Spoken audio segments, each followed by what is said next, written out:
ప్రగతిశీల కార్మిక సమైక్య, తెలంగాణ అసంఘటిత కార్మిక సంఘాల సమైక్య, తెలంగాణ ఆంధ్ర రాష్ట్ర కమిటీల ఆధ్వర్యంలో కార్మిక నేస్తం పత్రిక వెలువడుతుంది. మిత్రులు, శ్రేయోభిలాషులు, కార్మికులు ఈ యొక్క పత్రికను ఆదరించాలని, ప్రధానంగా అసంఘటిత రంగంలో పనిచేస్తున్నటువంటి కార్మికుల సమస్యలను ప్రతిబింబిస్తూ వస్తున్నటువంటి ఈ పత్రికని మిత్రులందరూ, ప్రధానంగా కార్మిక లోకం ఈ యొక్క పత్రికతోటి మొత్తం కార్మికుల సమస్యల్ని ఒకవైపు, రెండో వైపు పోరాట రూపాలని తీసుకొని ఉద్యోగ భద్రత కోసం, అట్లాగే కార్మిక చట్టాల హక్కుల కోసం ఈ యొక్క పత్రిక అనేక అంశాల మీద కార్మిక లోకాన్ని చైతన్యం చేయటం కోసం వెలువడుతుంది.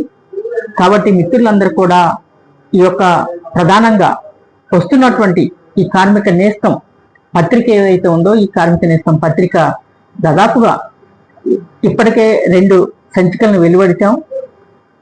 ప్రధానంగా వస్తున్నటువంటి మేడే కార్మిక దినోత్సవాన్ని పురస్కరించుకొని పెద్ద ఎత్తున ఈ యొక్క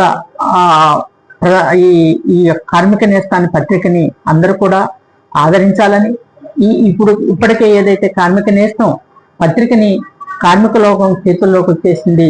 ప్రధానంగా ఈ కార్మిక లోకం అందరూ కూడా అనేక విషయాల పట్ల విలువైనటువంటి సమాచారాన్ని, అట్లాగే కార్మిక చట్టాల మీద వస్తున్నటువంటి మార్పులు, ప్రధానంగా 4 లేబర్ కోడ్లు, కేంద్ర ప్రభుత్వం తీసుకొచ్చిన 4 లేబర్ కోడ్లు విషయాల పట్ల, అట్లాగే కార్మిక లోకానికి జరుగుతున్నటువంటి అన్యాయాల పట్ల, ప్రధానంగా కార్మిక చట్టాల ద్వారా ద్రోహం జరుగుతున్న, కార్మిక లోకానికి ద్రోహం చేస్తున్నట్టు కేంద్ర రాష్ట్ర ప్రభుత్వాల పట్ల సంక్షిప్తంగా చాలా విషయాలని కార్మికులకు తెలియజేయడం కోసం ఈ యొక్క కార్మిక నేస్తం పత్రిక వస్తున్నది. కాబట్టి మిత్రులందరూ కూడా, శ్రేయోభిలాషులు అందరూ కూడా ఈ యొక్క కార్మిక నేస్తం పత్రికని ఆదరించాలని ప్రధానంగా మీ అందరికీ కార్మిక సంఘాల నుంచి విజ్ఞప్తి చేస్తున్నాం.